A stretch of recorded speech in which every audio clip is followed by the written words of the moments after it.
Okay, we're going to talk about anchors today, and first thing I'm going to go through is the types of anchors that are available out there. The first one is the what's called a common anchor, or a fluke type anchor, or a Danforth anchor.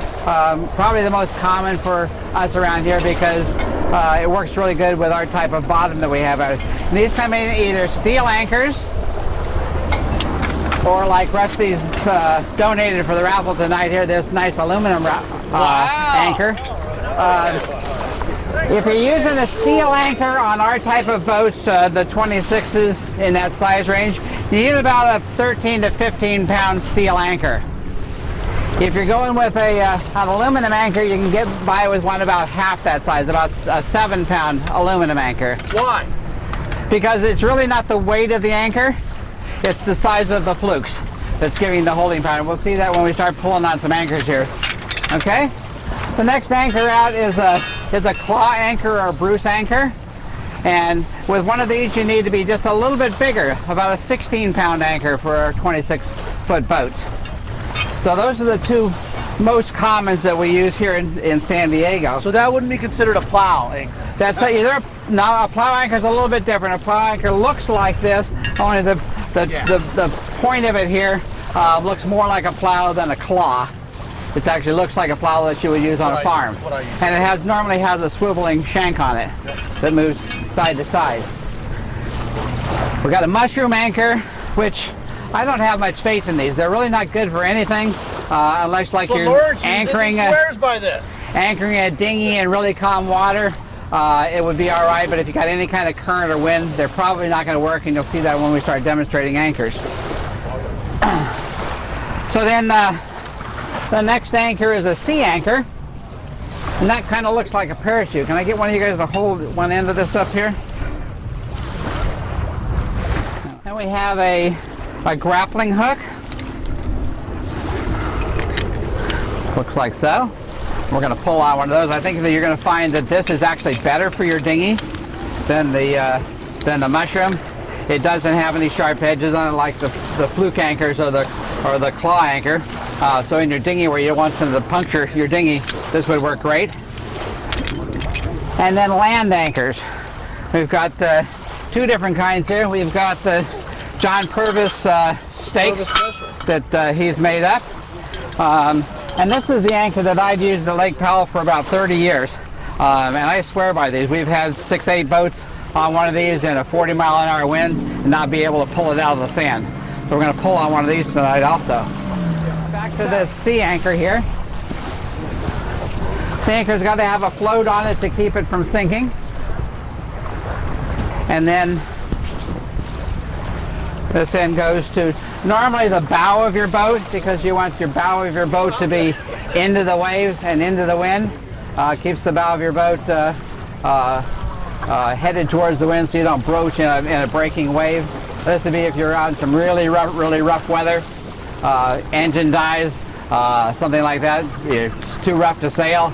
You don't want to heave to, then you would use something like this. Or if you had a Mayday situation where you're waiting for the Coast Guard or somebody to come pick you up, you throw a droge out or a sea anchor out.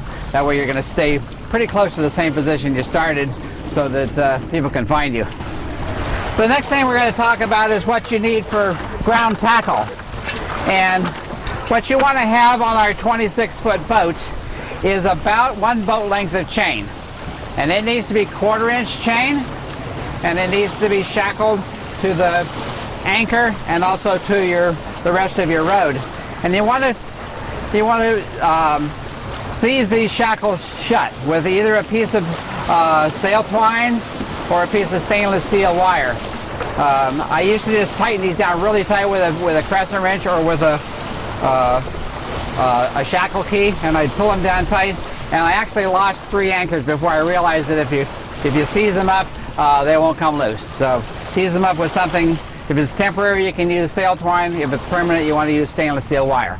Then the next thing is your actual line. We use a 3-strand nylon because it stretches, and that gives you that shock absorber type of effect that you need on your line. If you were to use polypropylene, when it came up hard on the line, it would jerk, and it's liable to jerk the anchor out. And on in our waters around here, I would recommend either 150 or 200 feet of line, because the factor is 5 to 1 is what's recommended for a minimum, and 7 to 1 is what's is best. So in 20 feet of water, 5 to 1 would be 100 feet of line, and 7 to 1 would be 140 feet of line. When you get into 30 feet of water, 5 to 1 is 150 feet of line, and 30 feet of water times 7 is 210. So somewhere in that 150 to 200 feet of line would be good for anchoring in the 20 to 30 foot range. So let's pull onto some anchors here. The reason you need the chain, if somebody stand on the anchor for me. The anchor actually also works as, three different things. It works as a shock absorber, because when the boat pulls on this, it's going to pull the chain up first. So this action works like a shock absorber. It keeps this end of the line out of the rocks so this end of the line doesn't get chafed. And it also changes the angle that the line is pulling on the anchor. So the lower you get that line pulling on the anchor, the better off you are. And I'll show you what happens here. So if you were in, let me first go with lowering an anchor. When you lower an anchor off your boat, it's more likely to hit the bottom just like this. And it's going to hang just like that in the mud. And if you just keep laying line out like this, and you just keep piling line down there like this, it's going to end up with a big mess down there like this. And you just keep running line, and then you come back here and you start pulling your boat, and it's going to do this. It's going to pull this thing like this, and it's not going to set properly. So when you lower your anchor, you want to make sure that you come up on the spot that you want to anchor. You want to lower that anchor down until you feel the bottom. Then you want to tell your first mate to start backing the engine down. So as they're backing that engine down, you want to lay the anchor line out on the bottom flat like this so that it can take a hold. Now if you only got 3 to 1, so I'm about 3 feet here, get about 9 feet of line out, which would be 3 to 1, and you start pulling on this, it's not going to do much as you're going along. Even if you get, say, about 4 to 1, it's about like this, it's going to start digging some, but it's probably going to skip like that. Whereas if we get out in the 5 to 7 to 1, which is going to be about here at 5 to 1, it's going to start to set. So I get 2 or 3 really strong guys down here to pull on this thing. Now this is about half the size of the anchor that we need for our size boats.